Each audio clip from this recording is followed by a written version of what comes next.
Hi, Namaskar, dear students. Today we are going to discuss about the career options. Especially, we are going to focus on industrial pharmacy and clinical pharmacy and what are the future trend. तो बहुत ही interesting points के ऊपर हम discuss करने वाले हैं आज के इस सेशन में. This session will add some more value in your thought process, in your decision making process. Okay, so what are the objectives. आज की जो वेबिनार है उसका हमारा जो ऑब्जेक्टिव है it's very clear. We would like to focus on the four most important things. The first of all, you should have to get the better understanding about the what are the different career paths in front of you as a pharmacist. Okay, ये समझना बहुत ज़रूरी है. इसको हम simple other language में बोलते हैं कि अवेयरनेस होना ज़रूरी है. कैरियर की अवेयरनेस होना ज़रूरी है. हमें ये पता होना चाहिए कि फ्यूचर का ट्रेंड किस तरफ जा रहा है, मेरे पास कौन कौन से ऑप्शंस है. अगर आप इसको अच्छे से समझोगे तो आपका जो डिसीजन है वो थोड़ा सा प्रॉपर हो जाएगा and you are going to make a right decisions. Right decisions means as per the alignment of your need as well as the future trend in the market. So if you are going to make a right conscious decision about your career, you are more likely to get success and also you are going to enjoy your career for a longer period of time. So awareness, then the decision making process, and third is also you can get the understanding about what are the requirement for getting into those kind of careers. Okay, आपको licence लेना है, licence की ज़रूरत है या तो क्या उसके लिए आपको प्रिपेयर करना है. That means if you are clear about the what kind of requirements you need to become a successful in that particular field, you get opportunity to prepare yourself well in advance. तो आप बहुत जल्दी से आप खुद को तैयार कर सकते हो. And also you are going to get understanding about the future trend. आप जो कन्वेंशनल स्टडी किए हो या तो आप कन्वेंशनल थॉट प्रोसेस से चल रहे हो तो माइट भी ऐसा हो सकता है कि आने वाले समय में this kind of career opportunities are not going to be existed any more. ये बिल्कुल ही अवाइबल ही नहीं होगी और नई अपॉर्चुनिटीज होगी. तो वो सिचुएशन में क्या होगा, we are going to become the outdated और ऐसा हो सकता है कि हमारे पास वही स्किल सेट्स नहीं है जिसकी रिक्वायरमेंट है मार्केट में. तो आज से ही आप वो नए स्किल सेट्स को सीखने के लिए प्रिपेयर भी कर सकते हो. तो आज का जो ये वेबिनार है वो आपकी आई ओपनर है and you are going to get the broader understanding about the overall health care field कौन सी डायरेक्शन में मूव कर रही है. Hi, myself is Nitesh and I am associated with the education, career counseling and the students को समझाने की जो process है उसमें for last 15 years I am actively engaged as a career coach. And so far I am very fortunate. I get opportunity to help more than 10,000 different students and many of the students they have received a very successful career all across the world in different healthcare domain. मैं खुद एक pharmacist हूँ तो मैं अच्छे से समझ सकता हूँ कि फार्मेसी में आप किस तरह से प्लान कर सकते हो. और मैंने जो अपनी जर्नी के दौरान बहुत सारी गलतियाँ की है तो वो गलतियों में से काफ़ी कुछ चीज़ें सीखा हूँ और I can share those kind of points with you. So आप वो गलती को रिपीट नहीं करोगे. ओके, तो ये सारे पॉइंट्स हैं. अब सबसे पहला जो पॉइंट आपको फोकस करना है वो है क्यों हमें अवेयरनेस होना ज़रूरी है कैरियर के बारे में. कैरियर की अवेयरनेस क्यों होना ज़रूरी है, तो बहुत सिंपल सी चीज़ है, लैक ऑफ क्लैरिटी. अगर बहुत सारे students nowadays they are not aware about the what kind of career options and opportunities are available in front of them. या तो उसके पास बहुत ही लिमिटेड ऑप्शंस दिखते हैं या तो वो एक लेवल से बाहर सोचना बंद कर देते हैं. यहाँ पे हम कुछ एग्जाम्पल्स देखेंगे आगे जैसे जैसे हम जाएंगे. तो अगर आप क्रिएटिवली सोचना चालू करोगे कि as a pharmacist where I can work, तो आपको बहुत से नए नए आयाम्स दिखना चालू हो जाएंगे and you are going to get the better understanding about the different kind of career options and opportunity. तो लेक ऑफ क्लियरिटी सबसे बड़ा प्रॉब्लम होता है ग्रोथ के लिए. Second, misguided decisions. मेरे अंकल ने ये बोला था, मेरे प्रोफेसर ने ये बोला था, मेरा फ्रेंड जा रहा है इसीलिए मैं कर रहा हूँ. तो आप खुद को नहीं समझते हो और दूसरों की बताई हुई बातों से you are making a decisions and जैसे ही आप आगे बढ़ जाते हो after few years you are going to realize might be you have selected the wrong career path and your growth is limited or hampered because of the wrong decisions. तो आप खुद से डिसीजन लेना स्टार्ट करोगे, इसीलिए awareness होना जरूरी है. What are the different skill sets required for the different kind of jobs? अगर आप में वो टाइप की लाइकिंग्स नहीं है या तो स्किल सेट्स नहीं है और आप रॉन्ग डिसीजन लेते हो, तो आपको अवेयरनेस होनी चाहिए कि कौन से करियर में किस तरह की स्किल सेट्स रिक्वायर्ड है और वो मुझे सूट करता है या नहीं करता है. एंड सबसे important early preparation. Like for example मान लीजिए कि यहाँ पे मैं आपको दो एग्जांपल्स देता हूँ. एक students he studying in third year of pharmacy. अब ये बैचलर ऑफ फार्मेसी का स्टूडेंट है, is studying in the third year of pharmacy. He has decided to go for example Australia या तो कनाडा जाने के लिए सोच लिया है और वहाँ पे उसको फार्मासिस्ट बनना है. तो he is going to start preparing himself for licensing exams while he studying in third year. वो थर्ड ईयर के एंड तक में ही अपनी IELTS दे देगा, अपना एडमिशन वीज़ा की प्रोसेस डन कर देगा.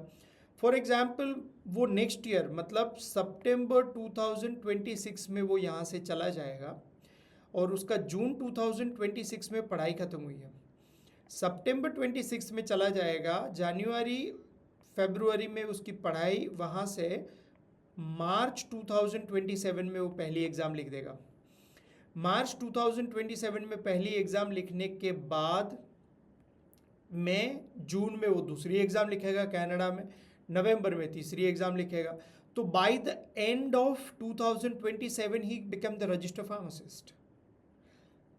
ये कब और क्यों पॉसिबल हुआ? Because he has planned early.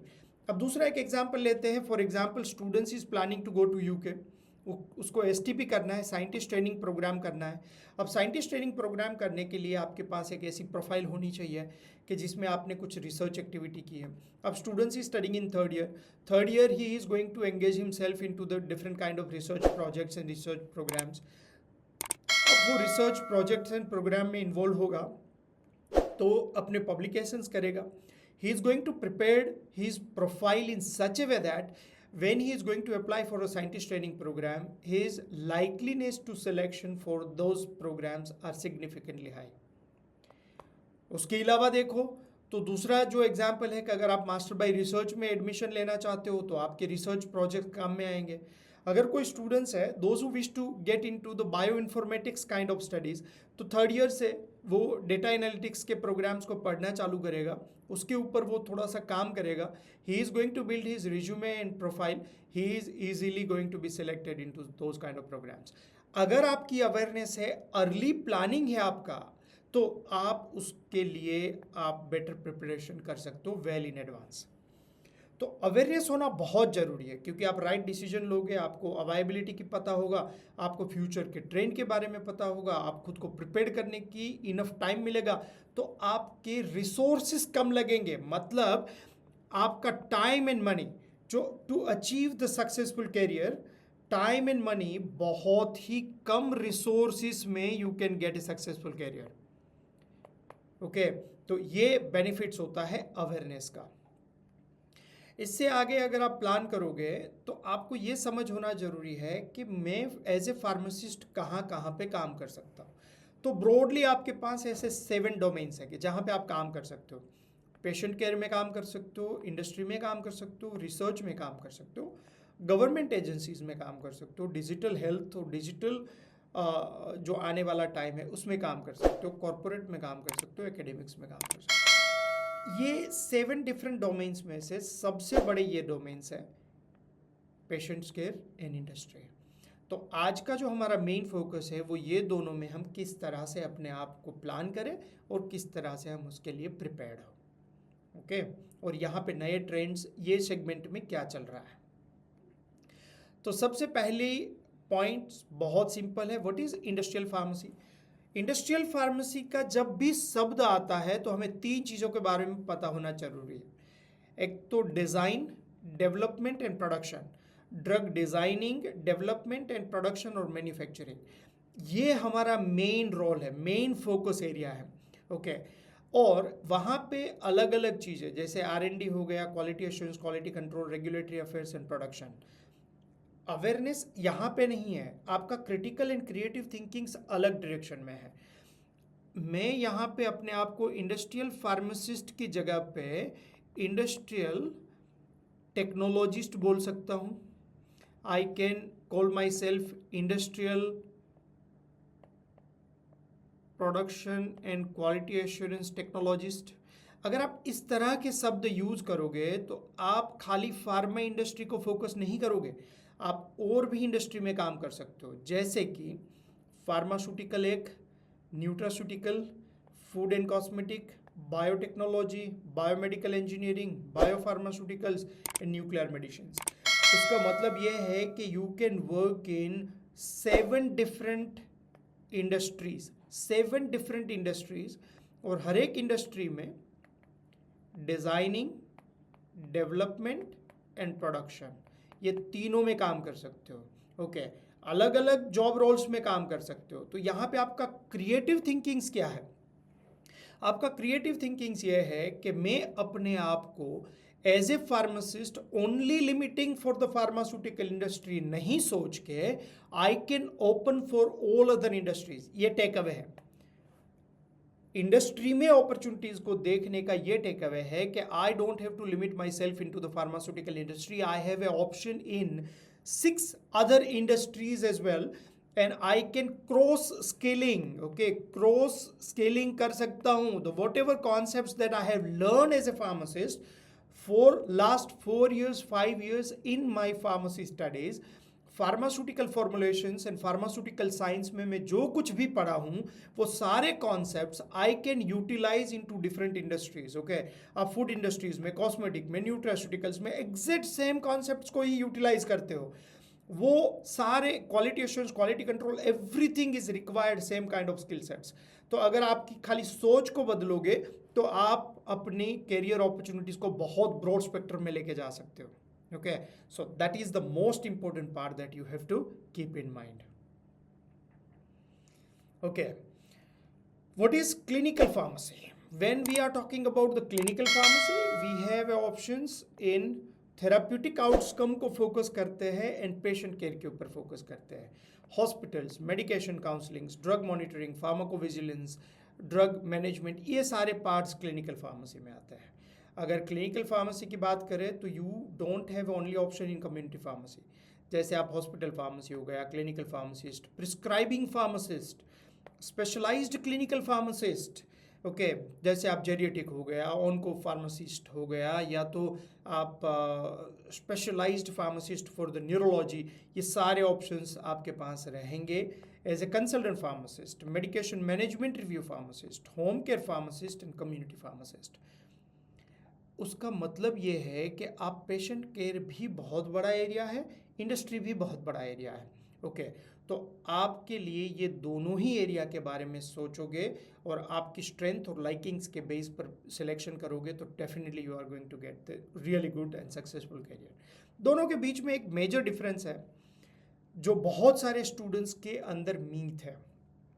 क्या मीथ है? अगर आपको इंडस्ट्री में जाना है तो लाइसेंस इज नॉट रिक्वायर्ड। आप फार्मा, बायोटेक, जो भी हमने 7 इंडस्ट्रीज के नाम बताए, उसमें आप किसी भी इंडस्ट्री में जाना है and you want to build your career in those industries, you don't required any kind of license at all. उससे अलग अगर आपको पेशेंट केयर में जाना है तो हर एक देश में लाइसेंस की एग्जाम लगेगी।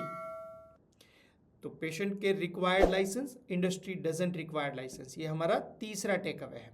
ओके, पहला टेक अवे, इंडस्ट्री में ओनली लिमिटेशंस नहीं, पेशेंट केयर में भी बहुत सारे ऑप्शंस है। लाइसेंस इंडस्ट्री में नहीं जरूरत, पेशेंट केयर में लाइसेंस इज रिक्वायर्ड। ओके, अब की लैंडस्केप देखोगे आप तो इंडस्ट्री का लैंडस्केप बहुत बड़ा है, बहुत बड़ा। 1.5 ट्रिलियन डॉलर का मार्केट है ये।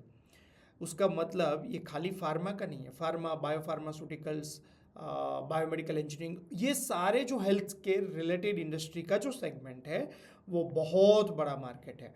खास करके इंडिया इज़ रिलेटिवली बहुत बड़ा है, इसमें जॉब ओपनिंग्स भी बहुत ज़्यादा है। इसका ड्रॉबैक एक ही है कि इसमें कंपटीशन भी बहुत ज़्यादा है और ग्रोथ जो है वो थोड़ा सा स्लो है, क्योंकि आप इन जैसे एजुकेशन करके बाहर निकलते हो तो you are not ready for the high paying jobs, you are ready with entry level jobs, but gradually आपका जो स्कोप है वो कंटिन्यूसली बढ़ता जाएगा, and that's absolutely depend upon the what kind of involvement you are going to put into it.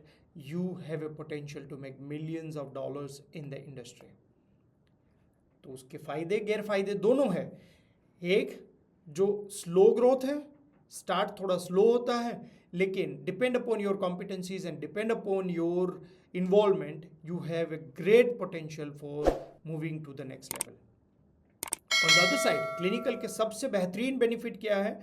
तो clinical reasonably बड़ी industry है, growth भी अच्छा है और जॉब ओपनिंग्स ग्लोबली भी बहुत ज़्यादा है. क्लिनिकल में उतनी कॉम्पिटिशन्स नहीं है जितनी इंडस्ट्री में है. ओके. और दूसरा जो इम्पोर्टेंट पॉइंट है, यहाँ पे लाइसेंस चाहिए. और तीसरा जो क्लिनिकल का सबसे बेहतरीन फ़ायदा है वो ये है कि ये बहुत ही हाई पेइंग स्टार्ट होता है. स्टार्टिंग इसका 1 लाख $1.5 से होता है और यहाँ पे 60,000 65,000 से होता है. तो उसका मतलब क्या हुआ कि अगर आप स्ट्रेटेजिकली प्लान करोगे तो अर्ली स्टार्ट होने में क्लिनिकल आपको फाइनेंशियली फ्रीडम अचीव करवाने में बहुत फास्ट मदद करेगा. लेकिन इंडस्ट्री में it's not going to make that level of change. Okay. तो ये पॉइंट एक आपको याद रखना जरूरी है. ओके. जॉब रोल्स की बात करें तो industrial pharmacist mainly work in the industries, in laboratories, or clinical pharmacists work in hospital, clinics, NGO, departments of public health, and also work for pharmacovigilance area, clinical trials. ये बहुत सारे area में clinical pharmacist काम करता है और ये side industrial pharmacist. That is very simple. Future trend को समझना बहुत ज़रूरी है क्योंकि इसके ऊपर हम आगे थोड़ी सी डिटेल में बात करेंगे. We are going to get some practical examples of the companies जो अलग अलग सेगमेंट में किस तरह से काम करती है. इंडस्ट्री में क्या चेंज हो रहा है? देखिए, एआई डिपेंडेंट ड्रग डिस्कवरी, उसका मतलब क्या हुआ? AI dependent drug discovery that save your thousands of hours. और एआई जो है वो उसकी probability of the configuration with your receptors को बहुत अच्छे से डिज़ाइन करके दे देता है. तो एआई को जो 5 मिनट में काम लगता है वो ह्यूमंस को कम से कम 50 घंटे से लेके 100 घंटे का काम लगता है. ओके. उसका मतलब if you are interested to get into the drug discovery और रिसर्च में जाना है और ट्रेडिशनल वे से आप करोगे तो you are going to be out of the market. आपको क्या करना पड़ेगा? आपकी जो इंटेलिजेंस स्किल्स है, मतलब आपकी जो scientific approach and scientific skills है वो तो लगेगी ही लगेगी, लेकिन आपको एआई की मदद भी लगेगी. If you are not going to learn how this AI technology is use in health care then might be you are going to become obsolete. आप आउटडेटेड हो जाओगे, आपके लिए बहुत सारे अपॉर्चुनिटीज़ एंड स्किल्स बंद हो जाएगी. उसके साथ साथ में अगर आपकी रिज्यूमे या तो आपकी जो प्रोफाइल है उसमें एआई के स्किल सेट्स एंड सर्टिफिकेट्स होंगे और साथ में आपने फार्माकोलॉजी या तो रिसर्च के कोई प्रोग्राम्स किए हैं, तो आपकी अपॉर्चुनिटी है वो रिलेटिवली मार्केट्स में पहले मान लीजिए कि 30% थी तो अब 90% हो जाएगी और पे स्केल में ह्यूज डिफरेंस हो जाएगा. उसका मतलब ये हुआ कि now you realized you have to add on some new skill sets जो आज की डिमांड है, आने वाले 10 साल की डिमांड है. तो ऐसे स्किल सेट्स सीखने के लिए you have to start investing your time. Okay. Biopharmaceuticals बहुत एक्सपोनेंशियली ग्रो कर रहा है. Biopharmaceuticals okay. जैसे आगे हमने बात की थी कि $1.5 ट्रिलियन की इंडस्ट्री है फार्मा की. ओके. तो इसमें से 55 to 600 बिलियन डॉलर का मार्केट तो खाली यूएस अकेला है. उसका मतलब 50 to 55% market share is only by USA. तो यूएस क्या करता है? They are mainly focus on the biopharmaceuticals. Most expensive pharmaceutical products they are focusing on in manufacturing. All the less value or low value products are manufactured by the emerging countries or developing countries like India, Brazil, China and Russia. They are manufacturing the medications that's the valuation is relatively low. Means वो conventional doses forms ज़्यादा बनाते हैं, tablet, capsule, solutions, ये सारी चीज़ें। Green chemistry बहुत बढ़ रहा है, ऑटोमेशन बहुत बढ़ रहा है, ये भी एक अलार्म सिम्टम्स है। ऑटोमेशन जो बढ़ रहा है that means automation and robotics की मदद से बहुत सारी चीज़ें, जैसे QA QC वाला जो एरिया है, प्रोडक्शन में रोबोट से प्रोडक्शन इम्प्रूव हो जाएगा। जैसे आपका रेगुलेटरी अफेयर्स है वो AI मीडिएटेड से बहुत चेंज होगा। तो number of technical people required significantly reduce हो जाएंगे because of the automations, robotics, machine learning and data science, इसकी मदद से। लेकिन अगर आपकी फार्मेसी के नॉलेज, हेल्थ साइंस की नॉलेज के साथ में अगर आपके पास इस तरह के स्किल सेट्स है, you are going to get the really good opportunities.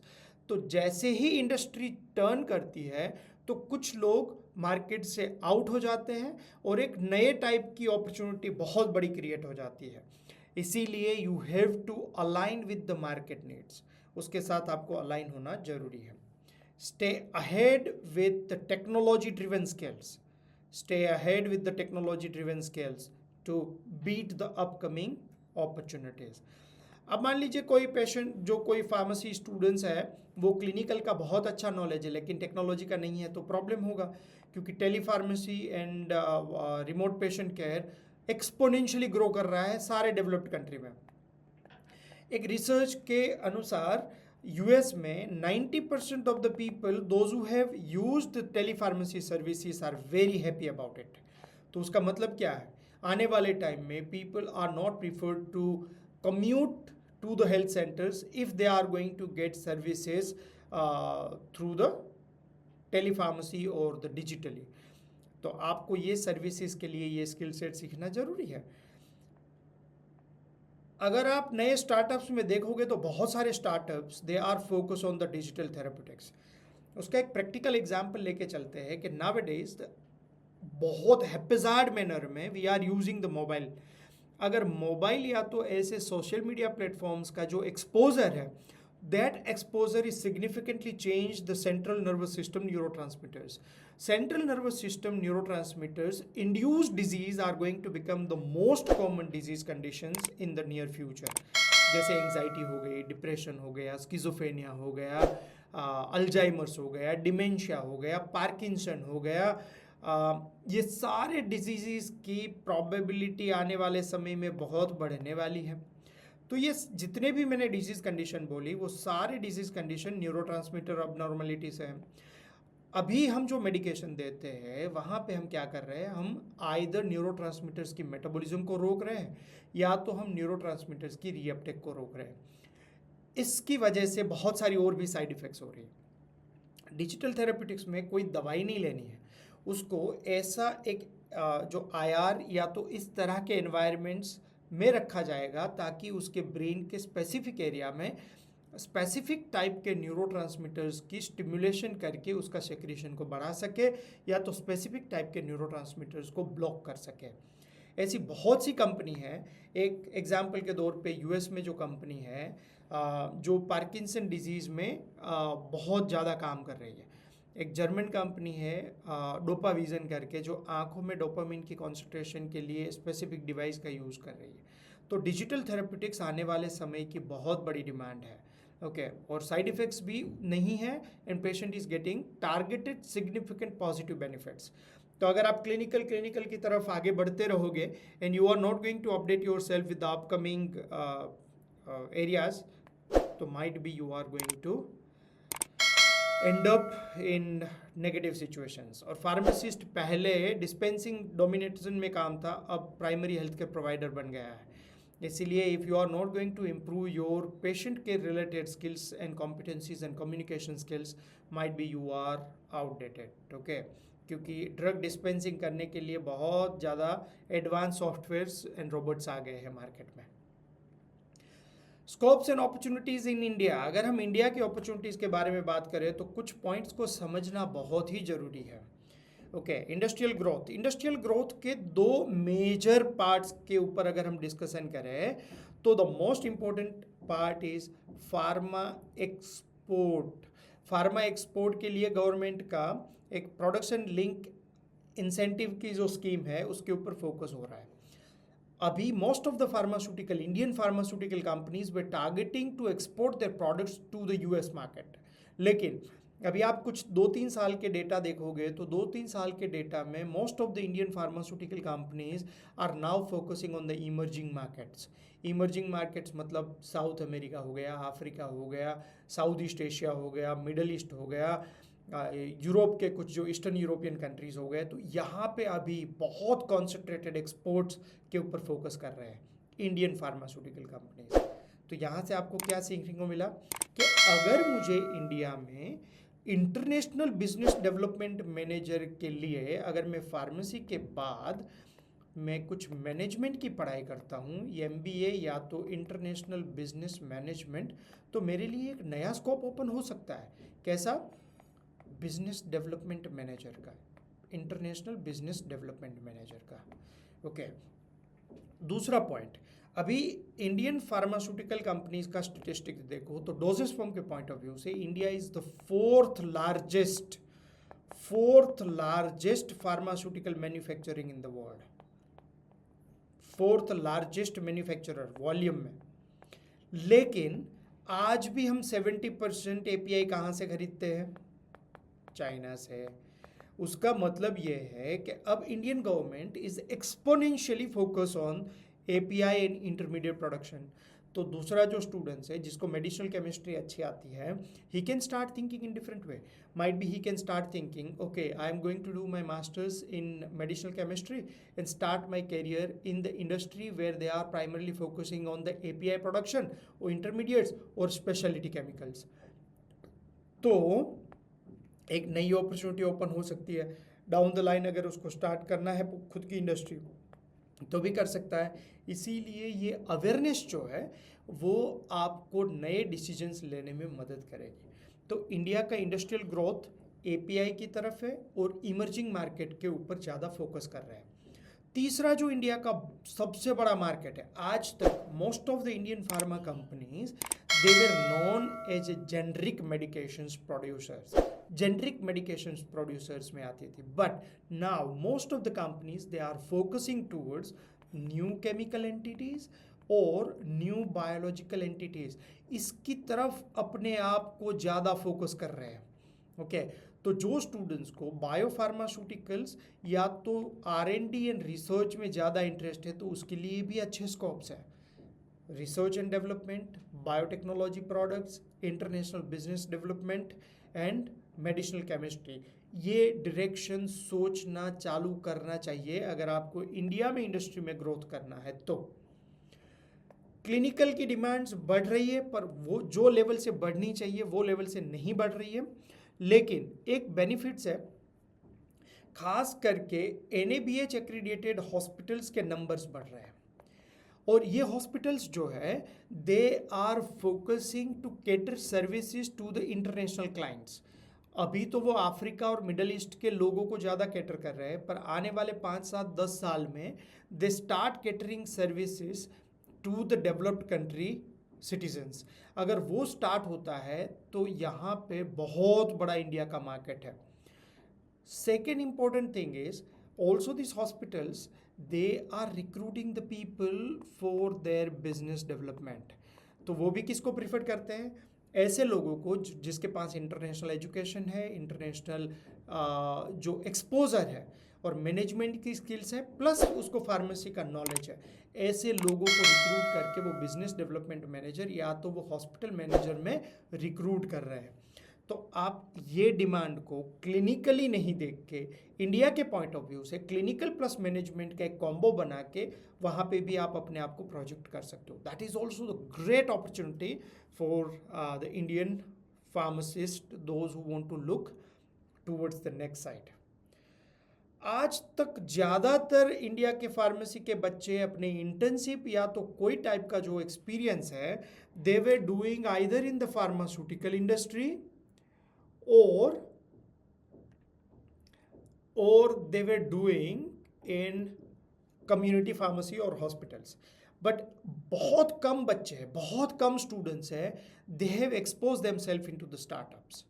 I am strongly recommending you can do your internship और आपका कैपस्टोन प्रोजेक्ट्स, इस तरह की activities you can engage yourself into the startup related ecosystem में आप expose हो, ताकि you can try to understand the different ball games. Okay, pitch deck क्या होता है, इन्वेस्टर्स को किस तरह से हम अप्रोच कर सकते हैं, सोसाइटी में कैसे प्रॉब्लम्स हैं, वो प्रॉब्लम को मैं कैसे अंडरस्टैंड करूँ, प्रॉब्लम को किस तरह से सॉल्यूशन में कन्वर्ट करूँ। मेरा एक फ्रेंड आईटी में पढ़ रहा है, एक मैनेजमेंट में पढ़ रहा है, मैं फार्मेसी में पढ़ रहा हूँ, तीनों मिलके इस प्रॉब्लम के अलग अलग डोमेन्स को कैसे हैंडल करें। तो बहुत सारी चीज़ें सीखने की अपॉर्चुनिटी मिल रही है, और बहुत से इंक्यूबेशन सेंटर्स है जो स्टार्टअप्स को सपोर्ट कर रहे हैं। ऐसी जगहों पे भी आप इंटर्नशिप कर सकते हो। ओके, और आने वाला जो टाइम है, हम यहाँ पे कुछ वर्ल्ड के बेस्ट स्टार्टअप्स को डिस्कस करेंगे, तो आपको पता चलेगा कि personalize medicine and tech enabled pharmacy ये ज़्यादा अभी ग्रो कर रही है। ओके, इंडिया के मार्केट में और ग्लोबल मार्केट्स में। तो ये कुछ आपका देखने का नज़रिया बदलो इंडिया के पॉइंट ऑफ व्यू से। ग्लोबल स्कोप एंड लाइसेंस कहाँ पे ज़रूरत है? यूएस, कनाडा, ऑस्ट्रेलिया, ये सारे देशों में इंडस्ट्री की बात करें तो रीजनेबली ओके है। यूएस बड़ा है, ओके, कनाडा, ऑस्ट्रेलिया इतना बड़ा नहीं है, UK reasonably okay, gulf is okay. पर क्लिनिकल में देखो तो सारे कंट्रीज़ में ह्यूज डिमांड है, ह्यूज डिमांड। ओके, इसका मतलब ये हुआ कि आपकी जो शुरुआत है वो क्लिनिकल से करोगे तो आप जल्दी से फाइनेंशियल फ्रीडम में रिटायरमेंट तक पहुंच सकते हो। जैसे कि आप 22 साल में फार्मेसी ख़त्म करते हो, अगर आप मान लीजिए कि ऑस्ट्रेलिया या तो कनाडा, यूके, न्यूजीलैंड ऐसे देशों में जाके फार्मासिस्ट बनने की प्रोसेस को एग्जीक्यूट करते हो, तो 25 साल तक, आपकी एज 25 ईयर्स की है तब तक you become the registered pharmacist. और यहाँ से 30 साल तक अगर आप एज ए फार्मासिस्ट काम करते हो तो $1.5 lakh you can earn per year. Okay, अगर आप $1 लाख भी पकड़ो तो $1 लाख को 5 साल तक कमाते हो तो $5 लाख तक आप कमा सकते हो। ओके, उसका मतलब ये है कि आप अबाउट 3 करोड़ रुपए कमाने का पोटेंशियल रखते हो ये 5 साल में।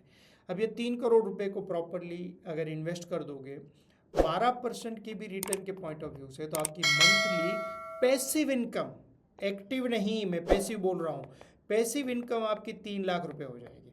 और आपकी एज होगी 30 साल की, 30 इयर्स की एज होगी, आपने एक वर्ल्ड क्लास यूनिवर्सिटी से मास्टर्स भी कर लिया होगा, और आपके पास करीब करीब 6 साल का एक्सपीरियंस भी होगा, और आपके पास वो कंट्री की सिटीजनशिप भी होगी। तो देखिए, पैसे भी है, सिटीजनशिप भी है, सिक्योरिटी भी है, और यंग एज भी है। तो इसके बाद आप 30 के बाद आपको जो मर्जी, आपका जो ड्रीम है उसके लिए आप पूरी ज़िंदगी जी सकते हो। इसीलिए आपको लाइफ को 2 पार्ट में डिवाइड करना चाहिए कि 30 साल तक मैं फाइनेंशियल फ्रीडम एंड लाइफ की सिक्योरिटी के लिए काम करूंगा, 30 साल के बाद मुझे जो अच्छा लगता है उसके लिए काम करूंगा। That should be the ideal framework you have to define in your mind. Okay, तो वो पॉसिबल होता है अगर आप क्लिनिकल से आपके करियर की शुरुआत करते हो, तो 30 इयर्स में फाइनेंशियल फ्रीडम में लेना इतना मुश्किल नहीं है, it's very easy. Okay, career selection की फ्रेमवर्क को समझे तो मोटा मोटा आपको समझ में आ गया कि एज ए फार्मासिस्ट मेरे पास बहुत सारे स्कोप्स एंड ऑप्शंस है, लेकिन मैं राइट करियर को, और मेरे लिए अच्छा करियर है उसको कैसे सिलेक्ट करूं। तो आपकी पैशन को आइडेंटिफाई कीजिए, आपकी नीड को आइडेंटिफाई कीजिए। Sometime Indian middle class pharmacy और मिडिल क्लास के जो बच्चे होते हैं वो पैशन तो है ही उसमें, लेकिन कुछ स्टूडेंट्स हैं, जैसे मैं अपने आप को बोलूँ तो पैशन मेरा 30 इयर्स के बाद की बात आई, जब मैंने ग्रेजुएशन ख़त्म करने के बाद I was more focus on my needs. Okay, तो फाइनेंशियल फ्रीडम अचीव करना है 30 साल से पहले, that was my dream, that was my goal, that was my driving factor, that was my selection framework of my career. Okay, उसके बाद मेरा passion था कि मुझे स्टूडेंट्स के साथ काम करना है, स्टूडेंट्स के साथ मुझे अच्छा लगता है, कम्युनिटी में और लाइफ की कुछ अलग अलग टाइप के जो एक्सपीरियंस करने हैं, तो वो सारे ड्रीम्स थे। लेकिन वो कब? 30 साल के बाद। तो मैंने अपने जीवन में 30 इयर्स में आपको जो बताया वो, मैं ऑस्ट्रेलियन सिटीजनशिप ले ली, मैं ऑस्ट्रेलियन फार्मास्यूटिकल साइंटिस्ट एसोसिएशन का member, master of pharmacy by research, post grad in clinical pharmacy from the world's best university, वो ख़त्म किया। मेडिकेशन रिव्यू का लाइसेंस लिया, पैसे इतने कमाए कि जो उसको पैसिवली इनकम जनरेट करने के लिए और फाइनेंशियल फ्रीडम को अचीव कर लिया। ये सारी चीज़ें 30 इयर्स तक में अचीव करने के बाद I came back to India and start different kind of story. जो मेरा ड्रीम, मतलब मुझे स्टूडेंट्स के साथ अच्छा लगता था, तो मैंने कैरियर काउंसलिंग कोचिंग चालू किया, बच्चों को पढ़ाना चालू किया, जहाँ पे मुझे सुकून सा फील होता था। और दूसरी चीज़, जैसे मैं ट्रैवल और ये सारी चीज़ों के ऊपर ज़्यादा फोकस करता हूँ, तो मुझे टाइम भी है। मैं अभी पैसों के लिए काम करता हूँ ऐसा नहीं है, मुझे अच्छा लगता है इसीलिए काम करता हूँ। तो ये सेम चीज़ मैं अपने स्टूडेंट्स को और अपने जितने भी आज तक के जितने भी बच्चे स्टूडेंट्स हैं उसको यही बताता हूँ कि 30 साल तक ऐसा काम करो जो आपको फाइनेंशियल फ्रीडम अचीव करवाए, 30 साल के बाद ऐसा काम करो जो आपको मजा दे। इसीलिए आपके पेशेंट्स एंड नीड्स को आइडेंटिफाई कीजिए, आप फ्यूचर के मार्केट डिमांड को अंडरस्टैंड कीजिए कि मार्केट किस डायरेक्शन में मूव कर रहा है। ओके, ऐसा तो नहीं है कि मैं ऐसी स्किल सीखना रह जाता हूँ जो मुझे कल जाके ऑब्सोलेट बना देगा या तो आउटडेटेड बना देगा और मेरे लिए मार्केट में बहुत ही लिमिटेड स्कोप बचेंगे, ऐसा तो नहीं हो रहा है ना। ओके, आपकी स्ट्रेंथ को आइडेंटिफाई कीजिए कि what kind of strength I do have और मुझे कहाँ पे अच्छा लगता है काम करना, और आप कि जो प्रोस्पेक्टिव कैरियर आपको दिख रहा है उसके लिए प्रिपेयर करना स्टार्ट कीजिए। फिर लाइसेंस है तो उसके लिए आप लाइसेंसिंग एग्ज़ाम की प्रिपरेशन कीजिए। If you want to get into the research, आप रिसर्च की एक्टिविटीज़ में अभी एंगेज हो जाइए। आप स्टार्टअप्स या तो मैनेजमेंट की तरफ जाना चाहते हो तो अभी से आप थोड़ा सा आपका एक्सपोजर वो डायरेक्शन में भी बनाना चालू कीजिए। तो ये फ्रेमवर्क बहुत अच्छे से काम करेगी। उसके लिए आप कुछ क्वेश्चंस खुद को पूछ सकते हो कि मुझे पेशेंट्स के साथ काम करना अच्छा लगता है या मुझे मशीन्स में काम करना अच्छा लगता है, लैब्स में काम करना अच्छा लगता है, मैं 9 to 5 का बंदा हूँ या मुझे फ्रीडम वाला काम चाहिए, मुझे पब्लिक हेल्थ या तो पेशेंट्स के साथ में मैं ज़्यादा अच्छा कर पाऊँगा, हॉस्पिटल बेस्ड करियर में मैं कैसा कर पाऊँगा। तो ये सारी चीज़ें अगर आप खुद को कुछ क्वेश्चंस पूछेंगे तो आपको ये उभर के आ जाएगा मैं इंडस्ट्री के लिए सूटेबल हूँ या क्लिनिकल के लिए सूटेबल हूँ। ओके, फिर एक क्वेश्चन वो भी आएगा कि यार मुझे क्लिनिकल बिल्कुल ही पसंद नहीं है, पर मेरी ज़रूरत मुझे जो है वो जल्दी से अचीव कर लेनी है, तो एक काम करते हैं, मैं 4-5 साल कैसे भी मन मार के भी मैं काम कर लूँगा, पैसे कमा लूँगा और इस तरफ मैं पैसे कमाता रहूँगा, साथ साथ में मेरा जो ड्रीम कैरियर है उसको मैं तैयार करता रहूँगा। जैसे 3-4 साल 5 साल हो जाएंगे, यहाँ पे मेरा पैसा एक्सपीरियंस होगा, फिर इसको मैं क्लोज़ कर दूँगा, ये बंद कर दूँगा क्लिनिकल वाला काम, और यहाँ पे मैंने जो अचीव किया है उसके ऊपर अपना कैरियर कंटिन्यू करूँगा। ओके, तो लाइफ में एक नीड बेस्ड कैरियर बन गया, वहाँ पे आप फ्यूचर के लिए रेडी हो जाओगे और उसके बाद आप कैरियर स्विच कर लोगे। That is ideally Indian middle class family के स्टूडेंट्स के लिए this strategy is the best strategy. Okay okay, तो अब तक हम एक ओवरव्यू की तरफ चले कि भाई हमें कैरियर की अवेयरनेस होना जरूरी है, कौन कौन से कैरियर ऑप्शंस है, उसकी अलग अलग डिमांड्स क्या है, मार्केट में क्या है, इंडिया में क्या चल रहा है। ओके, और मुझे किस तरह से अपने आप को एनालाइज करना चाहिए, मेरी क्या स्ट्रेंथ है, उसके बेस पर मैं अगर कोई पॉइंट्स पर पहुंचता हूं तो मुझे मेरे कैरियर को किस तरह से ड्राफ्ट करना चाहिए, कि मुझे 2 पार्ट्स वाला सिलेक्ट करना चाहिए कि पहले 30 साल एक, 30 साल के बाद एक, और मुझे अभी से ही ऐसा कैरियर पसंद करना चाहिए कि जो मेरा पैशन है और फ्यूचर की डिमांड की तरफ मुझे ड्राइव कर रहा है। इस तरह से अगर आप एक अपने आप को थोड़ा सा थॉट प्रोसेस में ढालोगे तो you are going to get so many points are going to be cleared in your mind. Okay, अब देखिए, cutting edge career options and growing demand, ये समझना बहुत ज़रूरी है। अगर ये नहीं समझे तो आप लाइफ को बहुत बड़े लेवल पर इग्नोर कर दोगे और उसकी कीमत बहुत ज़्यादा आपको पे करनी पड़ेगी कैरियर के पॉइंट ऑफ व्यू से।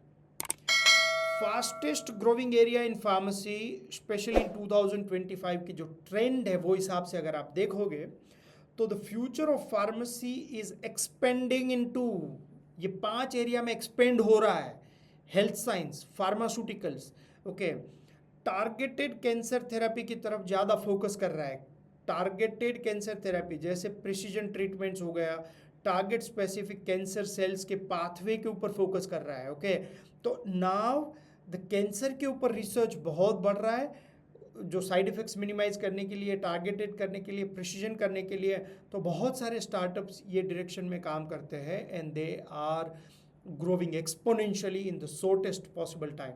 तो आने वाला टाइम टारगेटेड कैंसर थेरापी एक बहुत बड़ा एरिया है। AI पावर्ड ड्रग डिस्कवरी, क्योंकि ड्रग डिस्कवरी, अगर आप फार्मा की साइकिल को देखोगे ना, तो ड्रग डिस्कवरी रिसर्च बहुत एक्सपेंसिव होता है, बहुत एक्सपेंसिव। मतलब पहला आपका ड्रग डिस्कवरी एंड साइंटिफिक वाला पार्ट हुआ, फिर क्लिनिकल ट्रायल्स हो गए, उसके बाद मार्केट मिलता है। अब यहाँ से लेके यहाँ तक उसको ह्यूज पैसे इन्वेस्ट करने पड़ते हैं और ह्यूज टाइम इन्वेस्ट करना पड़ता है।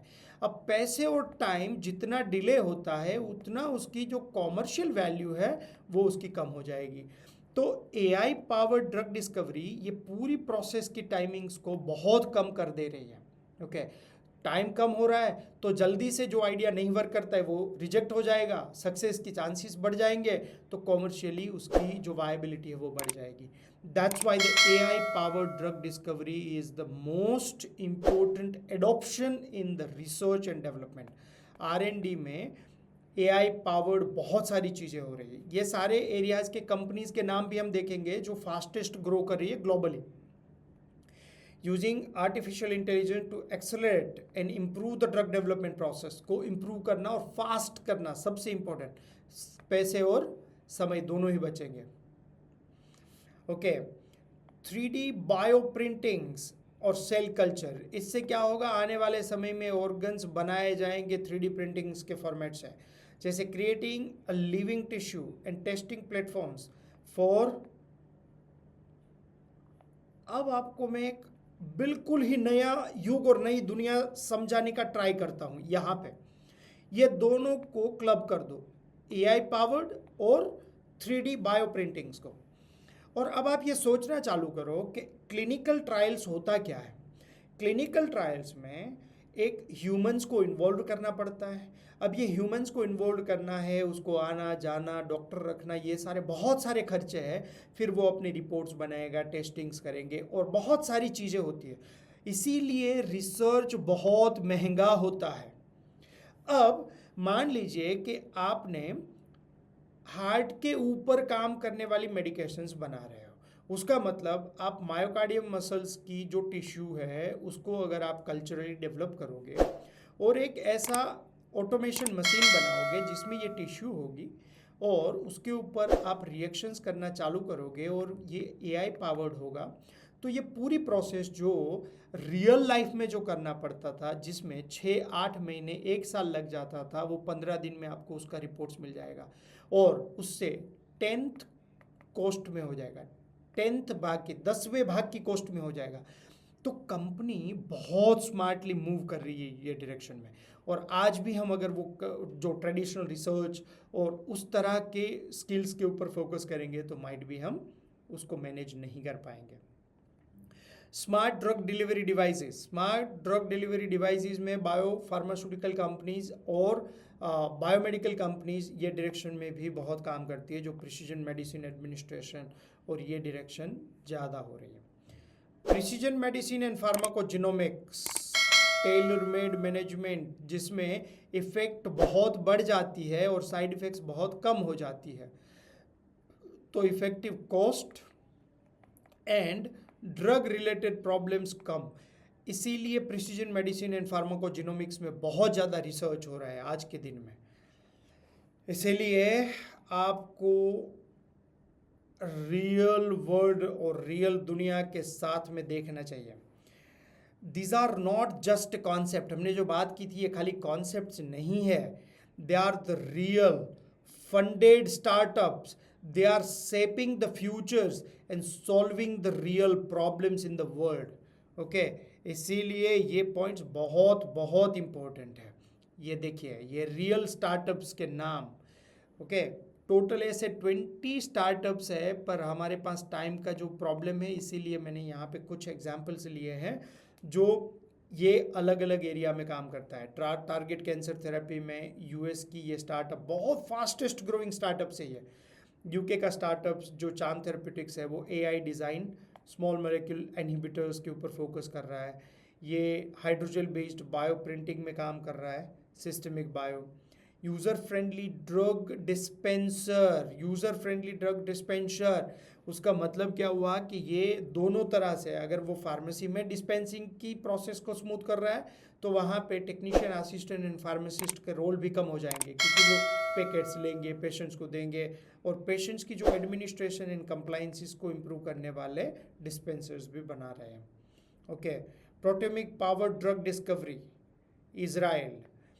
अब ये जो कंपनी है ये रिवोल्यूशनाइज कर देगी पूरी की पूरी जो ड्रग रिसर्च वाला जो एरिया है वहाँ पे। ओके, ऑस्ट्रिया की company that is focusing on the disease modelling with the organoids. These companies are solving the real world problem with using the science and technology. तो आप साइंस तो पढ़ रहे हो, आपको थोड़ा सा टेक्नोलॉजी के टॉपिक्स, कॉन्सेप्ट्स एंड उसके स्किल्स भी सीखना जरूरी है to achieve the opportunities for the upcoming future. Okay, practical implications for the students, what this means for you. अभी जो ये बढ़ रही है अपॉर्चुनिटीज़ अलग अलग डोमेन्स में, तो traditional hospitals and factory jobs को मत सोचो, इसको सोचोगे तो आप खुद को बहुत लिमिट कर रहे हो। Scope R&D, biotech, startups, AI, health take, इस तरफ आप सोचना चालू करो। ये पूरे वर्ल्ड वाइड आपके लिए बहुत अच्छी अपॉर्चुनिटी लेके आने वाले हैं, और आप अपने आप को अपस्किल करो या तो अपने आप को शार्पन करो फार्माकोजिनोमिक्स की तरफ, सेल कल्चर, बायो प्रिंटिंग की तरफ, data modelling and simulations, smart packaging and drug delivery की तरफ। ये सारी चीज़ें इमर्जिंग जॉब मार्केट्स ग्लोबली और इंडिया में आने वाली है, और ये सारी चीज़ें सीखने के लिए आपको कोई लाखों रुपए नहीं देने हैं। वर्ल्ड की बहुत सारी यूनिवर्सिटीज़ हैं जो इस तरह के कोर्सेज आपको फ्री में सिखा रही हैं। दूसरे जो पॉट है, बहुत सारे ऐसे प्लेटफॉर्म्स हैं जहाँ पे आप इस तरह की स्किल सेट्स मिनिमम बस 200, 500, 600 रुपये में सीख सकते हो। ओके, तो ये सारी चीज़ें अगर आपके रिज्यूमे में है और आपका फार्मेसी का knowledge plus this type of skill sets, that can increase your probability to get the jobs. इसीलिए आप कुछ और स्किल सीखना चालू कीजिए प्लीज़। आपकी यूनिवर्सिटी, आपकी कॉलेज में बहुत से लोग आते होंगे जो नई नई स्किल्स सिखाने के लिए, जो बहुत टूटी पुरानी स्किल्स है, ऐसी स्किल्स में टाइम और पैसे मत बर्बाद कीजिए। इससे अच्छा है टेक्नोलॉजी ड्रिवन स्किल्स को सीखने के लिए थोड़ा ट्राई कीजिए और आपके रिज्यूमे को बेहतर बनाइए, और अपकमिंग फ्यूचर की अपॉर्चुनिटीज़ के लिए आप बहुत अलग से रेडी हो जाओगे। कॉल टू एक्शंस, क्या करना चाहिए आपको ये सारी चीज़ों के लिए? प्रिपेयर्ड होना है। Take the courses in bioinformatics, AI, health, cell biology, इस तरह के कोर्सेज आपको पढ़ने चाहिए। इंटर्नशिप स्टार्टअप्स में करना जरूरी है, not only in pharma company और हॉस्पिटल्स। आप स्टार्टअप्स के साथ जुड़ के काम करना चालू करो। बिल्ड द प्रोजेक्ट्स, आप कैपस्टोन प्रोजेक्ट्स, आपकी पढ़ाई के प्रोजेक्ट्स है वो पुराने फटे पुराने जो प्रोजेक्ट्स कर रहे हो कि भाई ये उसके पत्तों से ये हो रहा है, इसके पत्तों से सर्दी का ये हो रहा है, जो कॉग्नोसी के प्रोजेक्ट्स बहुत सारा बच्चे करते हैं, ऐसे टाइम वेस्ट मत करो। जो रियल लाइफ में यूज़फुल है, आपकी वैल्यू एडिशन करे, आपकी प्रोफाइल को नेक्स्ट लेवल तक लेके जाए, इस तरह के कुछ प्रोजेक्ट्स के ऊपर फोकस करो। मैं ऐसे नहीं बोल रहा हूँ कि वो प्रोजेक्ट बिल्कुल ही बेकार है, लेकिन आप वहाँ पे बहुत कुछ ज़्यादा नहीं कर पाओगे, इसीलिए थोड़ा कॉम्प्लेक्स प्रोजेक्ट लो ताकि आप नया कुछ सीख पाओगे। और आप खुद को अपडेट्स करना चालू करो। खुद को अपडेट्स नहीं करोगे तो आप भूल जाओगे अपॉर्चुनिटीज़। आज की ये वेबिनार आपने अटेंड किया तो मैं मानता हूँ चलो आपको ज़्यादा नहीं समझ आया होगा, पर 2-3-4 पॉइंट्स तो ऐसे होंगे जो आपकी आई ओपनर होंगे कि हाँ यार, ये डायरेक्शन में शायद मैं नहीं सोचता था, मुझे ये पॉइंट से कुछ नया मिला, ये कुछ चीज़ें नहीं मिली। तो इस तरह से आपके थ्रेड्स बनना चालू होंगे और आपकी जो सोच है वो कुछ अलग डायरेक्शन में जाएगी। इसीलिए कॉन्फ्रेंस, वेबिनार्स, वर्कशॉप्स, जो भी आपके पास इस तरह की जो क्वालिटी इन्फॉर्मेशन आती है उसके ऊपर थोड़ा फोकस करो। Don't wait for the future. Future के लिए आपको पार्ट बनना है तो start ready for those kind of opportunities. Okay, तो अभी जो हमने डिस्कशन किया इसका मेन टेक अवे क्या है? Value in both paths, industry में भी है, क्लिनिकल में भी है। अपकमिंग फ्यूचर के लिए रेडी होना बहुत ज़रूरी है। वैल्यूएबल एंड बहुत रिवॉर्डिंग फ्यूचर है। वाइजली चूज कीजिए, गलत मत चूज कीजिए, या तो किसी के इन्फ्लुएंस से चूज मत कीजिए। खुद थोड़ा सा आपकी एनालिसिस कीजिए, फ्यूचर के ट्रेंड को अंडरस्टैंड कीजिए। अगर ज़रूरत पड़ती है तो कोई जो कैरियर काउंसलर्स, कैरियर प्लानर है स्पेसिफिकली फार्मा फील्ड के, उसको मिलिए, उसके साथ बातचीत कीजिए। एक बंदे से मत सुनिए, 5 7 10 लोगों से सुन के आपका खुद का एक ओपिनियन बनाइए। आपकी स्ट्रेंथ को आइडेंटिफाई कीजिए, फ्यूचर के कुछ लॉजिकल एलिमेंट्स को जोड़िए, and then you make your decisions about your career. Okay, तो आने वाले 5 7 साल 10 साल तक आपकी कैरियर अच्छे से ग्रो कर पाएगी। ग्लोबल पर्सपेक्टिव्स को देखिए कि भाई दुनिया में क्या अपॉर्चुनिटीज़ आ रही है, मैं जिस देश में जा रहा हूँ वहाँ पे कैसी अपॉर्चुनिटीज़ आ रही है, इंडिया में अपॉर्चुनिटीज़ किस तरह से ग्रो हो रही है।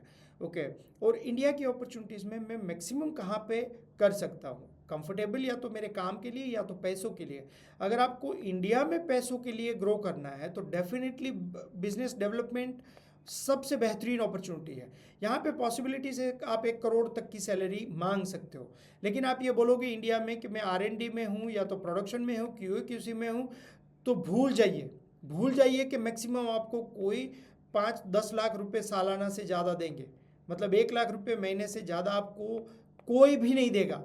ओके, क्योंकि ये उसकी डिमांड नहीं है। लेकिन business development manager can make that, क्योंकि वो बिजनेस लेके आते हैं। और इंडिया इमर्जिंग मार्केट है जो अपनी फार्मा कंपनीज दूसरे वर्ल्ड में एक्सपोर्ट करने के लिए बहुत अच्छा काम कर रही है। इसीलिए अगर आपको पैसा आपका ड्राइविंग फोर्स है, then you can think about the business development और मार्केटिंग, सेल्स, उस तरह के सेगमेंट में जाने के लिए प्लान करो।